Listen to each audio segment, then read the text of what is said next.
Hola, sóc Pepe i estic en el meu mas, el mas del Cebot. Mireu-lo.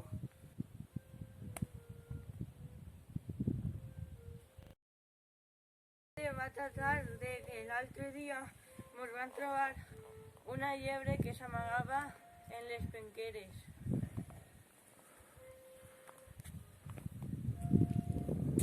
I se'ns va amagar en el cotxe. Mireu el vídeo.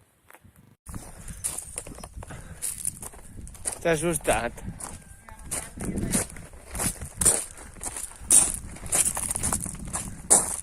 Míralo, se va per ahí.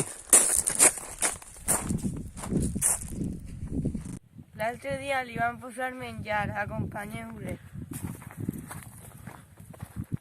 Li van posar esto.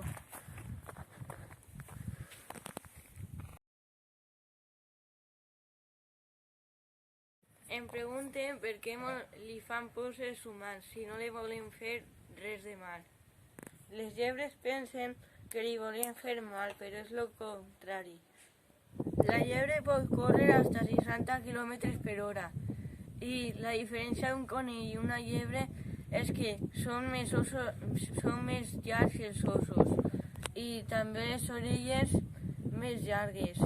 La llebre que passa per el nostre camp té les puntes de les orelles més negres. A la fi, per què les llebres fugixen dels homes? Perquè els caçadors ho cacen molt. Espero que si trobeu una llebre no la caceu, donant-li de menjar com nosaltres fem.